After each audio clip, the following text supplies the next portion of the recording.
Assalamualaikum warahmatullahi taala wabarakatuh. Pada hari yang mulia ini, kita akan membentangkan dan membincangkan tentang unit 5 iaitu falsafah pendidikan guru tentang pemikiran dan amalan dalam profesyen guru. Sebelum perbincangan ini dimulakan, izinkan saya memperkenalkan diri saya dahulu. Nama diberi Ainul Farah Adilah binti Ahmad Zaini dan bernombor ID D2092091110. Seterusnya mempersilakan rakan-rakan saya untuk memperkenalkan diri mereka. Assalamualaikum warahmatullahi wabarakatuh. Nama saya Nurfarhana Rashidah binti A. Rashid. Nombor matrik saya ialah D201920911122. Assalamualaikum warahmatullahi wabarakatuh. Nama saya Muhammad Azhar Iman bin Abdul Halim. Nombor kad matrik D201920911741. Hai semua, nama saya Nurdina Nisha binti Nur Shantan. Baiklah, mari kita mulakan perbincangan kita pada hari ini. Saya akan mulakan dengan menceritakan ataupun membentangkan tentang sejarah falsafah pendidikan guru Malaysia serta kandungan-kandungan yang terdapat dalam falsafah pendidikan guru di Malaysia. Buka anda sebelum tahun 1982, pergerakan guru di Malaysia tidak ada falsafah yang ditetapkan. Justru dengan hal itu, pergerakan guru di Malaysia yang selari dengan matlamat negara telah dinyatakan di dalam beberapa laporan, iaitu laporan Razak 1956, laporan Rahman Talib 1961 dan rancangan Malaysia. Pada tahun 1979, laporan jawatan kuasa kabinet telah ditetapkan dengan hala tuju pendidikan guru di Malaysia, iaitu menghasilkan guru yang mempunyai kesedaran dan daya pemikiran yang tinggi untuk mengendalikan pengajaran dan pembelajaran secara interaktif dan melahirkan guru yang dapat membudayakan ataupun mempraktikkan ilmu di dalam masyarakat. Oleh hal yang demikian, pada tahun 1982 tersebut, falsafah pendidikan guru telah pun digubal dan didokumentasikan oleh Kementerian Pendidikan Malaysia di bahagian pendidikan guru. Hal ini kerana falsafah pendidikan guru tersebut digubal dengan bertujuan untuk menjadi rujukan, panduan, amalan dan juga wawasan bagi semua institusi-institusi yang ada di Malaysia untuk melahirkan para guru agar selari dengan matlamat negara. Seterusnya saya akan membincangkan ataupun menerangkan serba sedikit tentang keterangan kandungan falsafah pendidikan guru. Di dalam kandungan falsafah pendidikan guru terdapat 9 kandungan, iaitu yang pertama, berperketi mulia, berpandangan progresif dan saintifik, bersedia menjunjung aspirasi negara, menyanjung wawasan kebudayaan negara, menjamin perkembangan individu, memelihara suatu masyarakat yang bersatu padu, memelihara suatu masyarakat yang demokratik, memelihara suatu masyarakat yang progresif dan juga memelihara suatu masyarakat yang berdisiplin. Baik, mari kita rungkaikan satu persatu. Apakah yang dimaksudkan dengan berpekerti mulia? Berpekerti mulia membawa maksud seseorang guru itu mementingkan perkara lain sebelum dirinya, seperti contoh, sentiasa bersedia memberi pertolongan kepada guru, kepada anak murid ataupun masyarakat lebih daripada dirinya sendiri, lebih daripada apa yang diperuntukkan oleh pihak sekolah. Seterusnya, berpandangan progresif dan saintifik. Guru sentiasa berpandangan luas dan berinovatif serta mencari pelbagai inisiatif dalam mengadaptasikan diri dengan situasi yang dihadapi. Sebagai contohnya,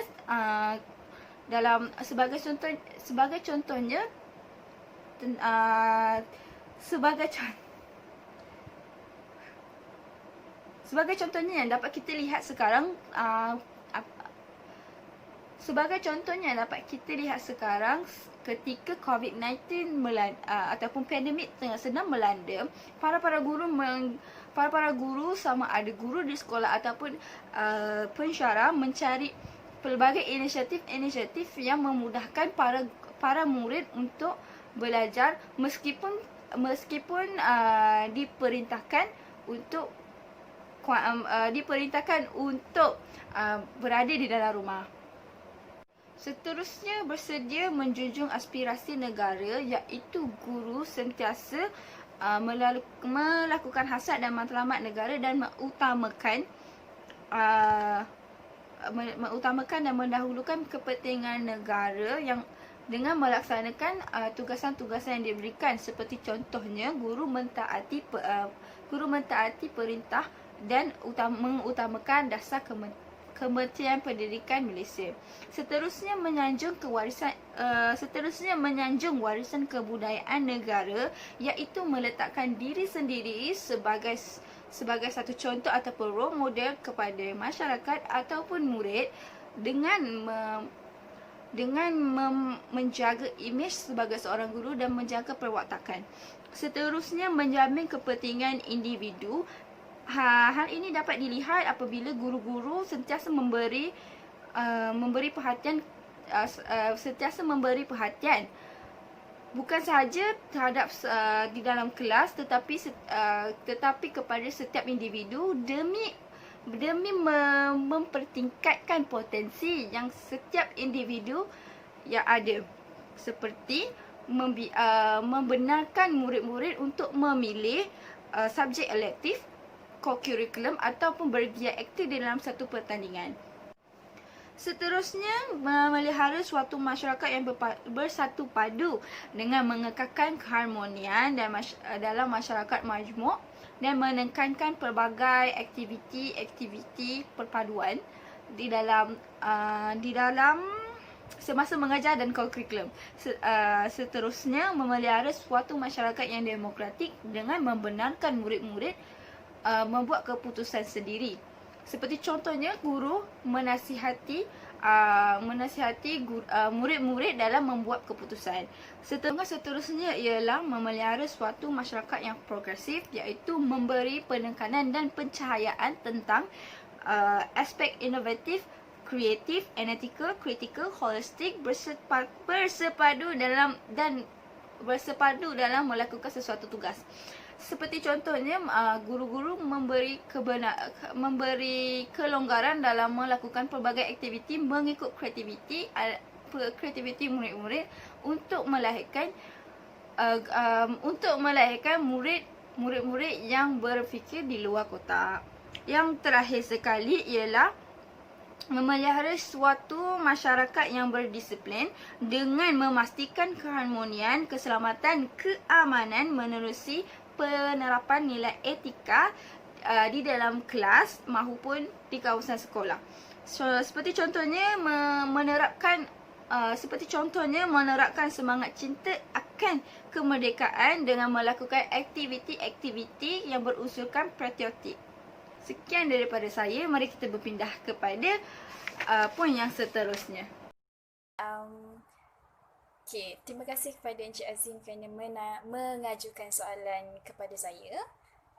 Sebelum tu saya nak terima kasih kepada Encik Azim kerana telah menerangkan tentang falsafah pendidikan guru, dan saya juga dapat sedikit input daripada apa yang diterangkan oleh beliau. Okey, berbalik kepada soalan yang telah diajukan. Okey, saya akan menerangkan tentang profession dan juga professionalism keguruan. Okey, yang pertama saya akan terangkan tentang definisi profession. Okey, menurut Kamus Dewan Bahasa yang keempat pada tahun 2005, profession ialah satu bidang pekerjaan yang memerlukan pendidikan dan kecekapan serta kemahiran yang tinggi dan latihan yang khusus. Okey, menurut Cruz Johnson and Cruz pada tahun 2004 pula, profession ialah pekerjaan yang melibatkan penguasaan, pengetahuan dan kemahiran yang kompleks. Okey.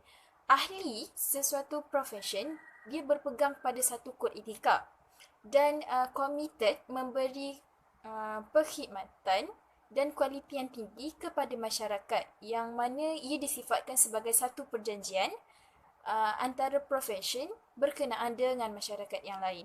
Okey, maknanya dekat sini dia memegang satu amanah yang mana contoh ibu bapa mempercayai guru-guru untuk untuk melaksanakan tanggungjawab untuk mengajar anak-anak mereka. Okey, contohnya sebegitulah. Okey, untuk Lieberman pada tahun 1956 pula, profession ni sebagai satu bidang yang mempunyai ciri-ciri seperti kepentingan intelek, latihan intaksis yang mencukupi, khidmat yang diperlukan oleh masyarakat, menikmati autonomi, mementingkan kualiti perkhidmatan, mempunyai kod etika dan mempunyai organisasi sendiri untuk menguruskan hal-hal yang berkaitan profession. Okey, seterusnya saya akan menerangkan tentang kriteria guru profesional. Okey, dia terbahagi kepada 3, iaitu diri, ketuhanan dan juga masyarakat. Okey, yang pertama ialah ilmu profesional guru. Okey, menurut Schulman pada tahun 1986, ia menggariskan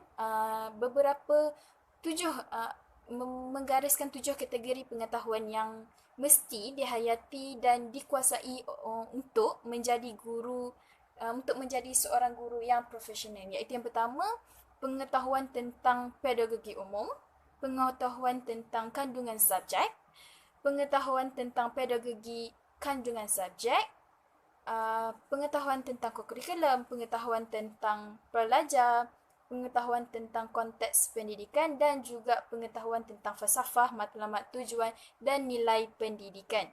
Okey, yang kedua, kriteria yang kedua adalah kemahiran guru. Okey, kemahiran ikhtisas yang menerangkan kemahiran mengurus bilik darjah, menggunakan metodologi pengajaran, membina dan menggunakan bahan bantu pengajaran dengan tujuan untuk meningkatkan kualiti pengajaran dan juga pembelajaran. Okey, selain itu, guru ini juga dia mesti mempunyai kemahiran-kemahiran berikut, iaitu adalah kemahiran teknologi, kemahiran profesional, kemahiran komunikasi, kemahiran interpersonal dan kemahiran intrapersonal. Okey, yang ketiga pula ialah nilai dan sahsiah guru. Okey, nilai adalah sesuatu yang merujuk kepada amalan-amalan nilai murni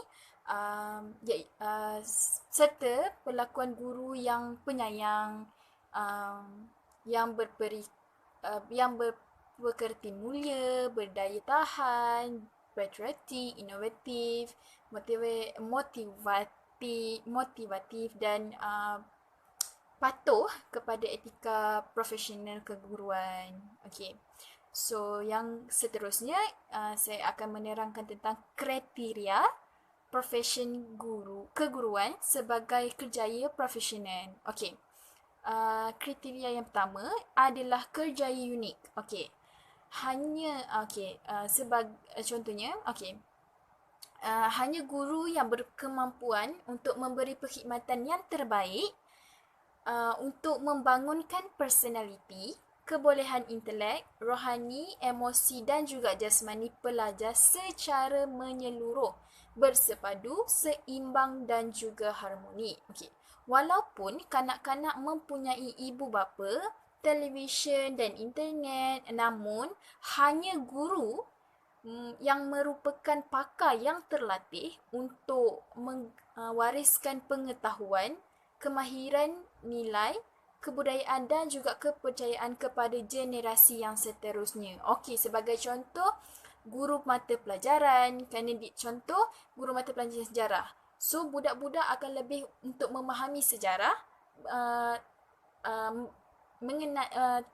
sejarah daripada apa yang diajar oleh guru mata pelajaran sejarah. Okey, contoh seterusnya lah guru pakar dan juga guru yang cemerlang. Okey, kriteria yang kedua adalah tahap pendidikan yang tinggi. Okey. Seorang guru dia memerlukan tempoh pengajian di institusi pendidikan dalam tempoh 4 hingga 5 tahun untuk mendalami 3 komponen. Okey, apa komponen itu? Okey, komponen yang pertama ialah pengetahuan dan kefahaman. Pengetahuan ini ialah tentang konten, core curriculum, pelajar, falsafah dan matlamat pendidikan serta persekitaran pendidikan. Itu untuk komponen yang pertama. Komponen yang kedua adalah kemahiran kaedah dan teknik. Ia termasuklah pedagogi umum, pedagogi kandungan, pengajaran bilik darjah dan juga ICT.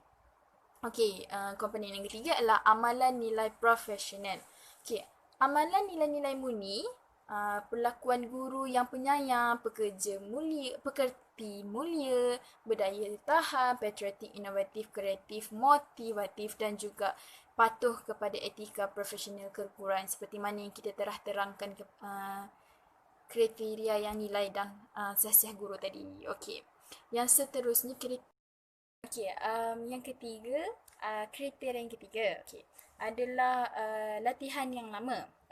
Bidang kerja profesional adalah pekerjaan yang penting dan juga dia harus dilakukan dengan betul. Oleh itu, seseorang haruslah mendapat latihan ikhtisas terlebih dahulu sebelum menceburi dalam bidang tersebut. Latihan ikhtisas ini dia membolehkan seseorang itu mahir dan juga faham akan tanggungjawab yang harus mereka lakukan dan harus mereka pikul ketika mereka melaksanakan tugas nanti. Sebagai contoh, mendapat latihan selama 4 hingga 5 tahun di universiti ataupun institusi pendidikan perguruan. Yang keempat pula adalah kod etika perkhidmatan. Etika adalah satu sistem yang berkaitan dengan dasar akhlak dan juga tingkah laku bagi sesuatu kumpulan manusia atau organisasi. Sistem dasar ini meliputi aspek-aspek moral yang baik dan juga buruk serta yang betul dan yang salah dengan tujuan memberi garis panduan kepada ahli-ahli berkenaan. Dalam konteks perguruan pula, etika yang dipegang oleh Kementerian Pendidikan Malaysia iaitu Tata Susila Profession Keguruan. Etika tersebut dia menjadi garis panduan dan dasar yang harus dipatuhi oleh semua kaki tangan perguruan. Seseorang yang melanggar etika tersebut akan dikenakan tindakan, tata tertib dan dikenakan hukuman yang sewajarnya. Etika yang seterusnya ialah persatuan. Kebanyakan profession mempunyai satu badan atau organisasi yang terdiri daripada pelbagai jawatan kuasa, pasukan petugas dan sebagainya yang berusaha untuk mencapai matlamat serta meningkatkan imej profession mereka.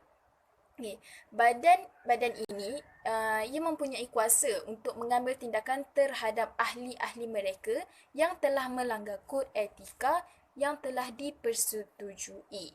Kriteria yang terakhir ialah tanggungjawab. Ahli sesuatu profession diamanahkan dan dipertanggungjawabkan terhadap sesuatu tindakan dan juga keputusan yang telah dibuat.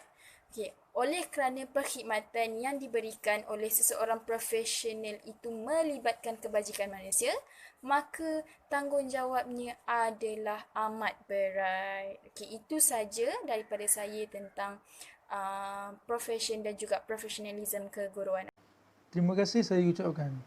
Topik seterusnya adalah latar belakang penggumalan standard guru Malaysia.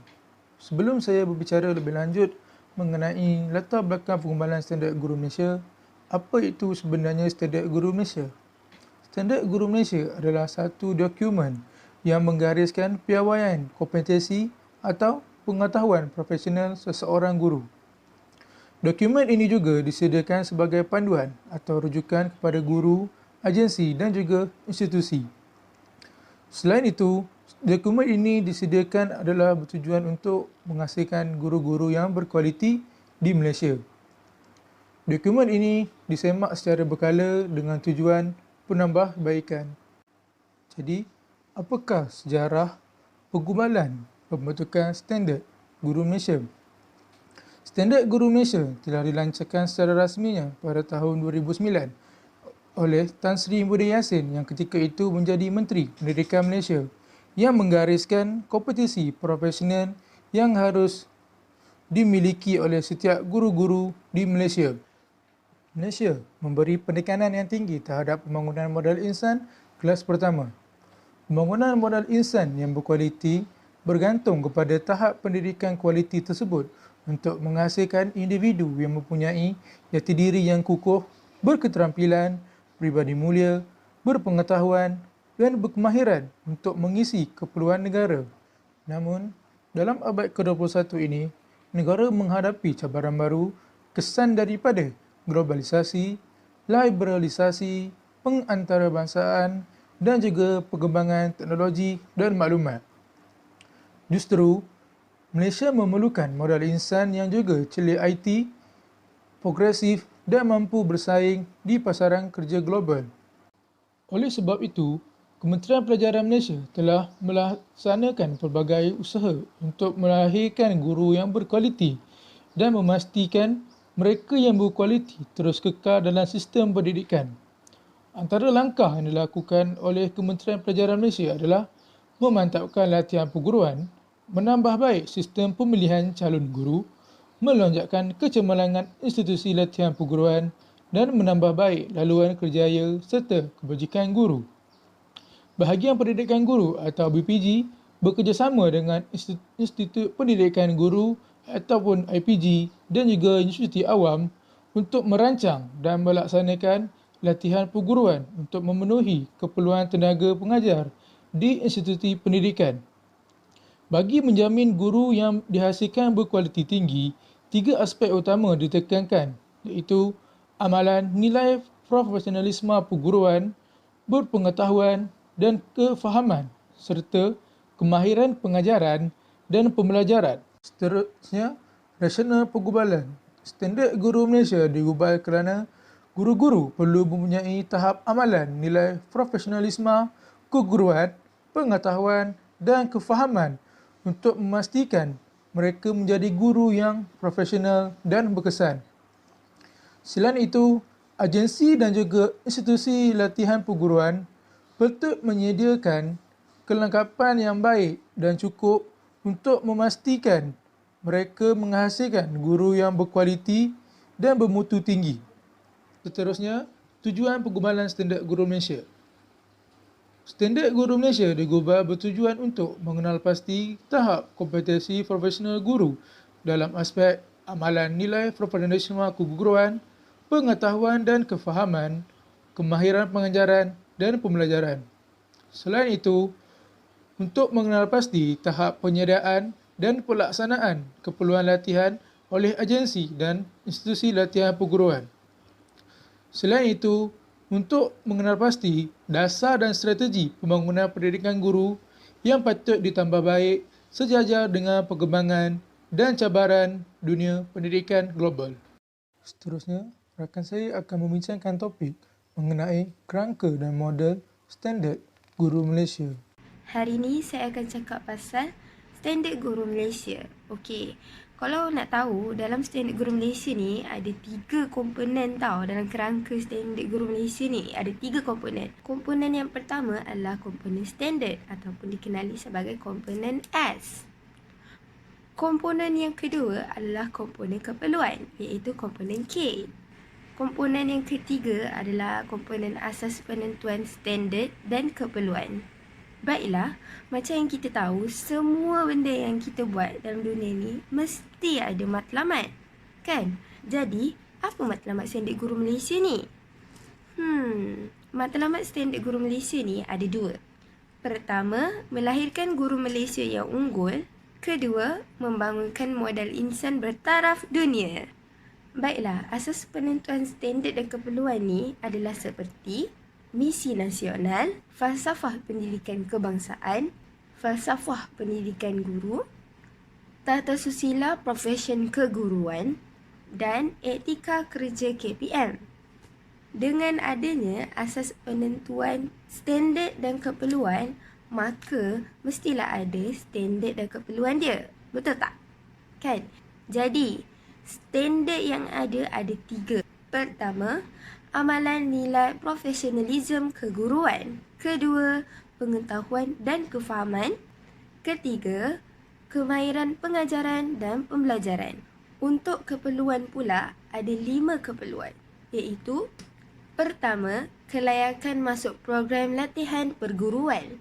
Kedua, latihan pentaksiran dan penilaian. Ketiga, kolaborasi. Keempat, infrastruktur dan infostruktur. Dan yang kelima, jaminan kualiti. Jadi, dengan adanya standard dan keperluan dalam standard guru Malaysia ni, maka lahirlah guru yang unggul. Guru yang unggul ni macam mana? Guru yang unggul ni adalah guru yang ada kemahiran dalam menguruskan pengajaran dengan baik. Iaitu di mana seorang guru itu perlulah ada banyak pengetahuan, terutamanya dalam bidang dia sendiri. Dan apabila dalam sesi pengajaran dan pembelajaran adanya interaksi dua hala, iaitu interaksi antara guru dan murid. Interaksi dua hala. Okey, bila ada standard dan keperluan dalam standard guru Malaysia ni, jadi akan ada guru yang unggul. Bila ada guru yang unggul, maka lahirlah modal insan. Baiklah, sekarang kita cakap pasal model standard guru Malaysia. Okey, kita tengok dekat sini. Dalam model standard guru Malaysia yang ada kat atas ni, dekat model ni, dekat huruf G tu menandakan guru. Ingat ya? Huruf G tu menandakan guru. Okey, dekat model ni, model standard guru Malaysia ni, kita dapat lihat bahawa adanya keperluan-keperluan yang perlu ada oleh guru, oleh seseorang guru. Apa keperluan tu? Okay, kita tengok dekat atas ni. Keperluan yang pertama yang perlu ada oleh guru adalah amalan nilai profesional. Iaitu, seseorang guru tu dia mestilah profesional dalam kerjaya dia, dalam kerja dia. Yang mana dia tidak mencampurkan urusan peribadi dengan urusan kerja. Jadi adanya profesional seseorang guru di situ. Keperluan yang kedua yang perlu ada pada guru adalah pengetahuan dan kefahaman. Kenapa guru perlu ada pengetahuan dan kefahaman? Yelah, guru kan nak mengajar. Kalau dia tak ada pengetahuan dan tidak faham apa yang dia nak ajar tu, macam mana dia nak ajar dekat murid dia? Betul tak? Jadi, guru tu perlulah ada pengetahuan dan kefahaman dia sebelum dia menyampaikan ilmu itu kepada muridnya. Okey? Keperluan yang guru perlu ada yang ketiga adalah kemahiran PDP. Kenapa guru perlu ada kemahiran PDP? Betul juga kalau nak mengajar je lah. Tapi mestilah guru perlu ada kemahiran PDP. Apa tu PDP? PDP adalah pengajaran dan pembelajaran. Yelah, kalau guru tak ada kemahiran PDP dan ajar murid macam tu je, macam mana dia nak ajar dengan betul? Okey, sebagai contoh, cikgu tu dia nak ajar murid dia ni. Tetapi sebelum dia nak ajar murid dia ni, ataupun bila dia nak ajar murid dia ni, kelas tu dalam keadaan yang sangat bising. Jadi bila cikgu tu nak ajar, tak boleh nak ajar. Sebab apa? Planning cikgu tu jadi tak teratur. Jadi perlulah kena ada kemahiran PDP. Salah satunya adalah perlulah kena tahu cara nak kontrol kelas, cara nak menarik minat pelajar untuk belajar. Jadi, last sekali adalah kita dapat tahu dengan adanya standard guru Malaysia ni, adanya guru yang unggul. Dengan adanya guru yang unggul, maka lahirlah modal insan. Jadi, penting tak standard guru Malaysia ni? Penting kan? Ingat tau?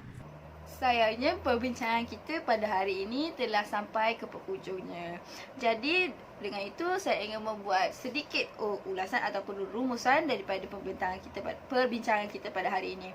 Apa yang saya dapat rumuskan pada pendapat saya ialah betapa pentingnya bagi seorang guru untuk mengetahui tentang kandungan, kriteria maupun tentang standard yang ada di dalam falsafah pendidikan guru. Hal ini kerana falsafah pendidikan guru ini setelah apa yang saya telah sampaikan adalah amat penting sebagai rujukan dan juga panduan buat institusi-institusi di Malaysia untuk melahirkan guru-guru yang berwibawa.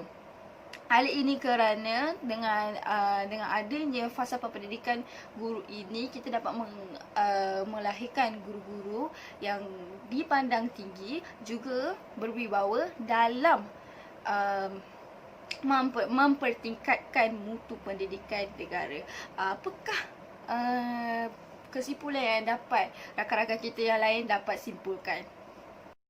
Okay, apa yang dapat saya rumuskan hasil daripada perbincangan dan juga hasil daripada penilaian daripada empat-empat panel tentang tajuk falsafah pendidikan guru dalam konteks pemikiran dan amalan dalam profesi keguruan. Okey, apa yang saya dapat simpulkan dekat sini ialah yang pertama, untuk menjadi seorang guru ialah tidak mudah.